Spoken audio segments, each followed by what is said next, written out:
कम्बावा।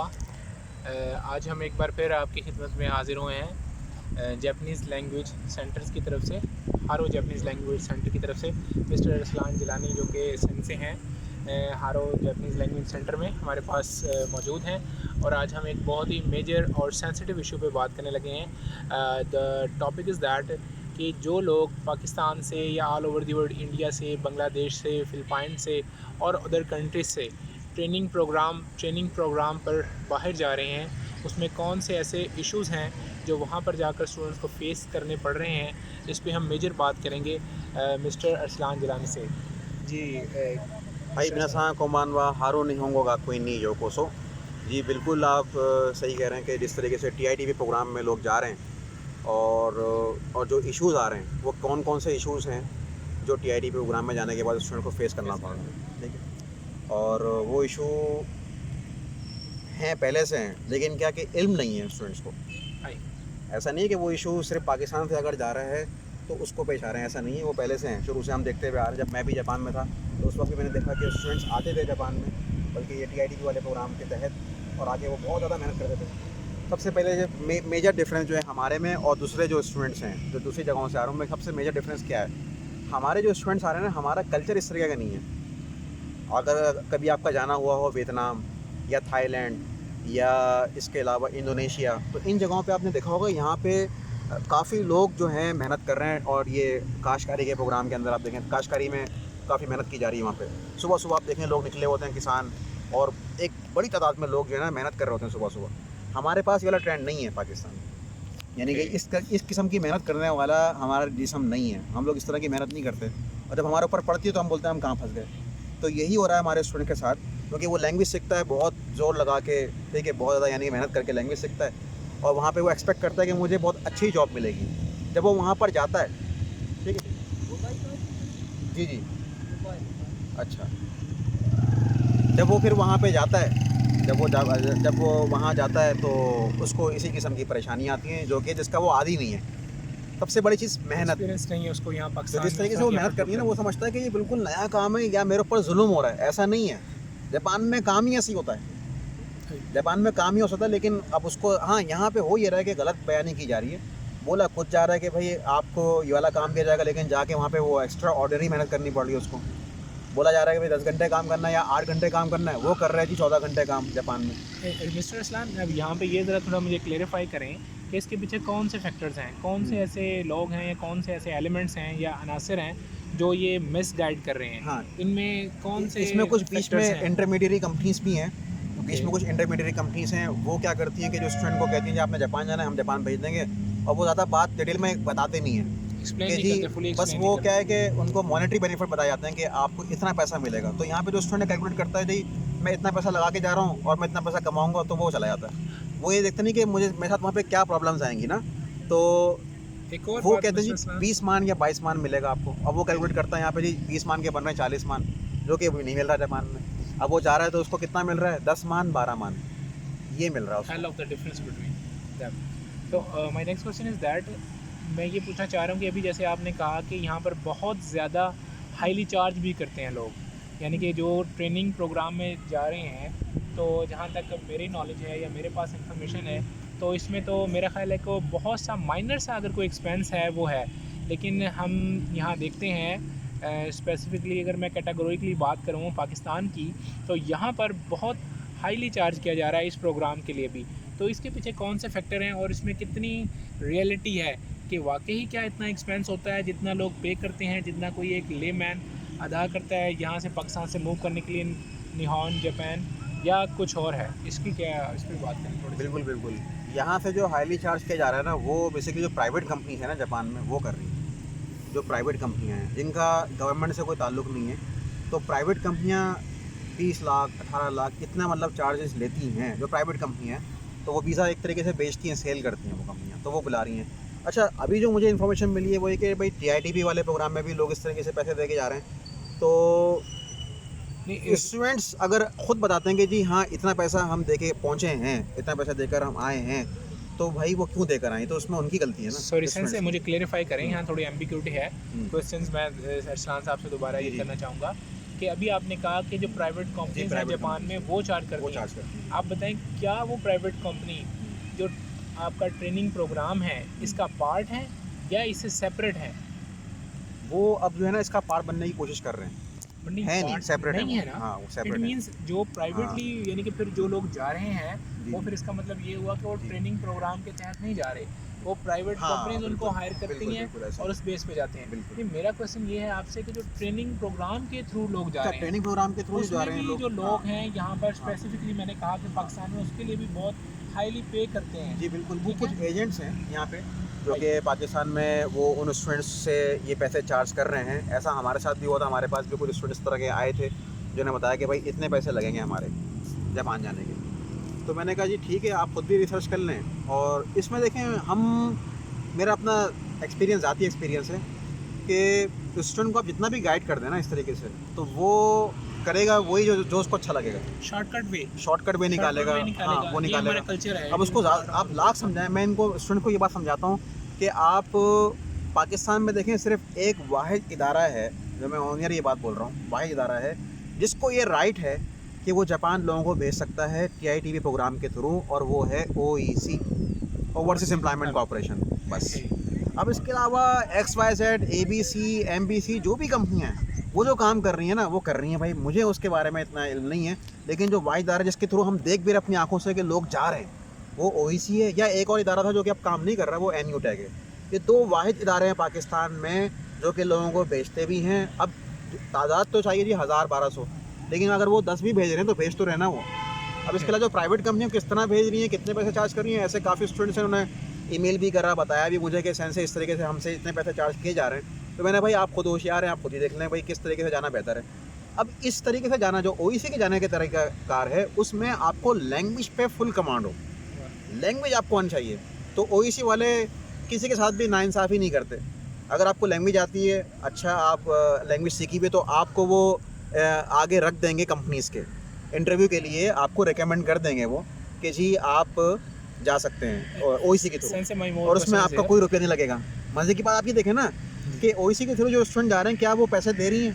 1 रुपया भी दिए बगैर वो जा रहे हैं स्टूडेंट, बगैर किसी रुपये के। और जो प्राइवेट तरीके से लोग जा रहे हैं वो लाखों रुपए दे रहे हैं। जो मैंने सुना है, मेरे पास भी जो इन्फॉर्मेशन आई है, कुछ स्टूडेंट ने रब्ता भी किया था मेरे से कि हम इतने पैसे लगा के हम कर रहे हैं। अब OEC जो स्टूडेंट जा रहे हैं OEC से, उनके पास क्या फुकदान है नॉलेज का, वो ये कि वो ये समझते हैं कि हम जाके ये वाला काम करेंगे, इतने पैसे 8 घंटे के हमें इतने पैसे मिल जाएंगे, ख़त्म। आप ये भी तो देखो, रिसर्च करो कि वो काम क्या है जो आप करोगे वहाँ जाके, आपकी स्किल है वो या वो नहीं स्किल है या नहीं है। लेकिन मैं तो समझता हूँ बेहतर जो काम है ना, जो हमारी पाकिस्तानी कौम कर सकती है, क्योंकि हमारे पास ज़्यादातर लोग जो है ना अनस्किल्ड हैं, स्किल नहीं है। बेसिकली वो काम आते तो समझते हैं कि हम स्किल्ड हैं, ऐसा नहीं है। मैं समझता हूँ कि फार्मिंग का शोबा ना बहुत अच्छा शोबा है, एग्रीकल्चर का। एग्रीकल्चर के शोबे में जाया जाए, हमारे जो स्टूडेंट्स हैं ना वो एग्रीकल्चर के काम को समझें यहाँ पे, और इसी फील्ड में जाने की कोशिश करें। वो काम आसान भी है, और वहाँ के जो लोग हैं एग्रीकल्चर के, वो हैं भी अच्छे, मतलब उनका अखलाक भी अच्छा है, और वहाँ पे आपको काम करने में मजा आएगा। बहुत ज़्यादा कोऑपरेटिव है ना। अब जैसे अभी माजी में स्टूडेंट गए हैं कुछ, वो कंप्लेन कर रहे हैं, वो कह रहे हैं जी हम वहाँ पे चले गए, हमसे बहुत मेहनत करवाई जा रही है, ये काम मशीन भी कर सकती है लेकिन मशीन से ये काम नहीं करवाया जा रहा, हमसे करवाया जा रहा है काम, तो भाई वो आपको करना पड़ेगा। और इसी तरीके से अभी एक न्यूज़ और भी आई, न्यूज़ की मैं बता रहा हूँ आपको, जापान की 9000 स्टूडेंट्स मैंने एक न्यूज़ देखी थी कि वापस आए हैं जापान से। जी जी, कोई नहीं वापस नहीं आए। जी जी, ये जापान की मुस्तनद न्यूज़ एजेंसी है, जी जी, बहुत अच्छी न्यूज़ एजेंसी है, उसकी खबरें हैं, न्यूज़ हैं कि 9000 के करीब TITB स्टूडेंट जो हैं वो अपनी जगहों पे नहीं है, मींस एक्चुअल जो उनकी प्लेसेस हैं वहाँ नहीं है, जहाँ वो पर चले उनके गए वहाँ नहीं- से, क्योंकि उनसे बोला कुछ गया था कि आप ये काम करेंगे, वो काम कुछ और कर तो रहे हैं। इसका जिम्मेदार कौन है? अब वो जो 9000 पीपल्स हैं जो यहाँ से अपने माँ बाप का सरमाया लगा के, फ्रेंड से किसी तरह भी करके, क्योंकि ज़ाहिर है हैंड टू माउथ लोग हैं ये, हम डेवलपिंग कंट्री से ताल्लुक़ रखते हैं, बड़ी मुश्किल से कोई फंड्स जो हैं उनको कलेक्ट किया जाता है, और फिर आप मूव करते हैं one country to another country, और फिर इसके पीछे कौन से फैक्टर्स हैं कि वो जो राइट प्लेसेस पे नहीं, राइट समझता हूँ, पर्सन्स देखिए, नहीं हैं। जो स्टूडेंट को जापानी ज़बान सिखा रहा है, जो जापानीज़ लैंग्वेज सिखा रहे हैं, जो टीचर्स हैं, उनके पास भी अगर थोड़ी बहुत नॉलेज है तो वो कन्वे करें स्टूडेंट को, जैसे मैं कन्वे कर रहा हूँ स्टूडेंट को नॉलेज, तो वो कन्वे करें। और इसके अलावा अगर से वो किसी ट्रेनिंग प्रोग्राम के तहत जा रहा है, जो ट्रेनिंग ऑर्गेनाइजेशन है जो उनको भेज रही है, जो कि सेंडिंग ऑर्गेनाइजेशन है, वो उनको पूरी मालूमात दे, मुकम्मल मालूमात दे। अच्छा, स्टूडेंट के पास भी होती है मालूमात, उसके जो इर्द गिर्द के लोग होते हैं ना, वो कहते हैं जी ऐसा कुछ भी नहीं है, आप तुम बस जापान आ जाओ, ये सब ऐसी बातें बोल रहे हैं, ऐसी कोई सख्ती नहीं है, आराम से काम आप कर लेंगे। लेकिन मैंने खुद अपनी आँखों से टीआईटीपी वाले प्रोग्राम के तहत जो लोग गए हैं, मैंने खुद वहाँ पर रह के देखा है कि वो काफ़ी टफ़ काम करते हैं। तो मैं ये सोच रहा था कि यार ये पाकिस्तानी लोग तो नहीं कर सकते इस तरह का काम जिस तरह से ये लोग कर रहे हैं, इतना टफ़ काम। तो वो बहुत टफ़ काम करते हैं। तो ये जो वहाँ पे इर्द गिर्द के लोग हैं सराउंडिंग, वो अपने दोस्तों को वहाँ फ़ोन करते हैं जापान में, कहते हैं जी इस तरह से बताया जा रहा है हमें कि ये काम है। तो कहते हैं नहीं नहीं ऐसा कोई मुश्किल काम नहीं है, आ जाओ। मतलब हम तो हर चीज़ को ईज़ी लेते हैं ना। अब जो स्टूडेंट जा रहे हैं तो वो देख रहे हैं अपनी आँखों से, हाँ ये है। और ये कहा भी जाता है, जो देखें इंटरव्यू के दौरान यहाँ पे जो तैयारी करवाते हैं इंटरव्यू में, उसमें पता है क्या बोला जाता है आपसे?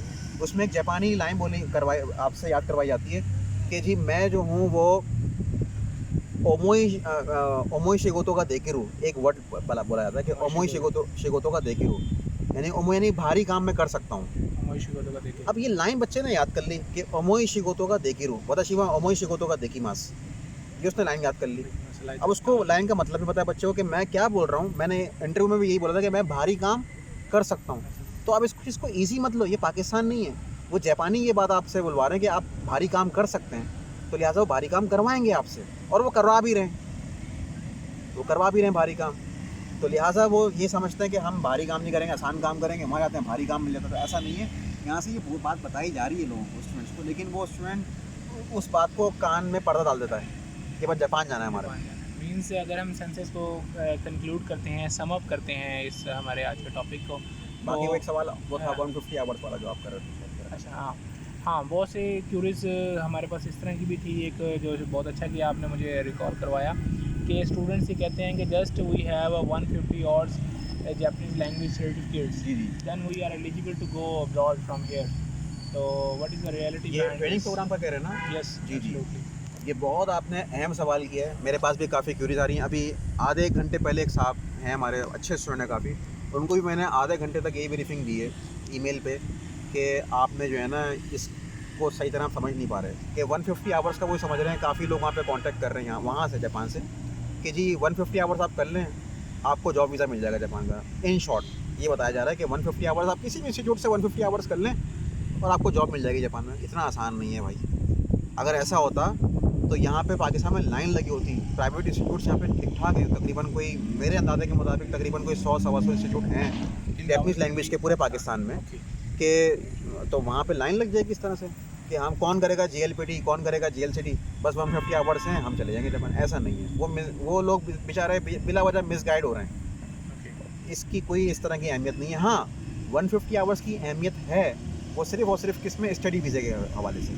अगर आप स्टडी वीज़े पे जा रहे हैं और वो भी कौन से सेशन में, जुलाई का या अप्रैल का सेशन अगर आपका है और 150 आवर्स आपके पास हैं, आपके पास कोई ऑफिशियल सर्टिफिकेट नहीं है, तो वो आपके लिए एक्सेप्टेबल है। लेकिन जी वर्क वीज़े के लिए 150 आवर्स, ये मेरा मानना नहीं है।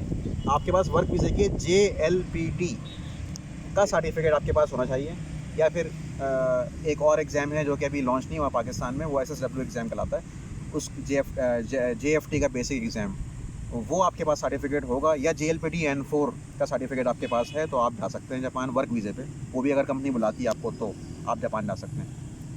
या फिर अगर आप स्टडी वीज़े पे जा रहे हैं तो अगर आपके पास GLCT भी है, GLPT, तो वो बहुत ही अच्छी बात है, उसके लिए बहुत अच्छा है, आगे करते हैं। हाँ, OEC, दोबारा मैं वही बात करूँगा, दोबारा रिपीट करूँगा कि आप ये मत समझें कि जी आपके पास GLPT और GLCT होगा तो आप वर्क वीज़े पे जाएंगे। हाँ, अगर आप OEC के स्टूडेंट हैं, OEC में आप ट्रेनिंग कर रहे हैं और आपके पास OEC के 165 आवर्स हैं, किसके? OEC, ओवरसीज एम्प्लॉयमेंट कॉर्पोरेशन के, अगर आपके पास 165 आवर्स हैं तो आप विदाउट GLCT या विदाउट GLPT भी एप्लीकेबल हैं। आप TITP प्रोग्राम के पे जा सकते हैं। ये इसका अच्छा, अगर हम अब इसको कंक्लूड करूँ, मैं इसको सम अप करूँ, जो आपने हमें सेंसे अरसलान जिलानी साहब ने हमें इन्फॉर्मेशन प्रोवाइड की, अपने कीमती वक्त में से वक्त निकाला, तो मेन जो रीज़न्स और जो फैक्टर्स हैं कि कोई भी स्टूडेंट के तौर पर जाना चाह रहे हैं या वर्क वीज़ा पे आप पाकिस्तान से मूव करना चाह रहे हैं, तो फ़र्स्ट ऑफ़ ऑल आप अच्छी तरह उसको स्टडी कर लें और उसको इंटेरोगेट कर लें, उसको इन्वेस्टिगेट कर लें कि कौन सी कंपनी है अगर आप वर्क वीज़ा पे जा रहे हैं तो, और आपकी वहाँ पर जॉब क्या होगी, आपकी जॉब डिस्क्रिप्शन क्या होगी, और आपकी जो एक्चुअल सैलरी है वो क्या होगी, और आप किस बेस पर जा रहे हैं। जैसे कि मिस्टर इस्लाम ने बताया कि अगर हम ट्रेनिंग प्रोग्राम पर जाते हैं तो उस पे हमारे कोई चार्जेस नहीं आते, क्योंकि वो गवर्नमेंट की तरफ से आप मूव कर रहे होते हैं, तो उस पर कोई चार्जेस नहीं आते। हाँ, अगर प्राइवेट कंपनीज़ आपको हायर कर रही हैं, वो आपको वीज़ा भेज रही हैं, आप उनसे वीज़ा बाय कर रहे हो, तो देन आपको पे करना पड़ता है। तो मेरी, आप जो लोग भी मुझे देख रहे हैं या जो लोग मुझे सुन रहे हैं, उन सबको मेरी यही एडवाइस है, सजेशन है, in the light of mister Islan Jilani ji, जैसे कि उन्होंने बताया कि आप जिस भी वीज़ा पर जाना चाह रहे हैं, सबसे पहले उसको अच्छी तरह से इन्वेस्टिगेट करें और उसके बारे में रिसर्च करें। और अगर आपकी कोई भी क्यूरी है, कोई भी आपका क्वेश्चंस है, अगर आप कोई अथेंटिक इन्फॉर्मेशन चाहिए, तो आप हैरो जापानीज़ लैंग्वेज सेंटर से रब्ता कर सकते हैं, मिस्टर इस्लान जिलानी से कांटेक्ट कर सकते हैं। ये आपको 100% जो एक्चुअल फैक्ट्स होंगे, जो रियलिटी होगी, उसी के बारे में आपको इंशाल्लाह अपडेट करेंगे। तो thank you so much, so nice of you. Mister Islan, आप एंडिंग रिमार्क्स कोई कहना चाहें? ठीक है, मैं दोबारा से वही बात बोलूँगा आपसे कि काफ़ी स्टूडेंट्स, अभी आज ही की बात थी कि एक स्टूडेंट मेरे पीछे लग गए थे कि हमें 150 आवर्स का सर्टिफिकेट चाहिए। तो मैंने उनसे सवाल किया, भाई क्यों चाहिए आपको सर्टिफिकेट? कह रहे जी वहाँ से कंपनी ने कहा है कि जी 150 आवर्स का सर्टिफिकेट आपके पास होगा तो हम आपको जॉब दे देंगे। तो ऐसा कुछ भी नहीं है।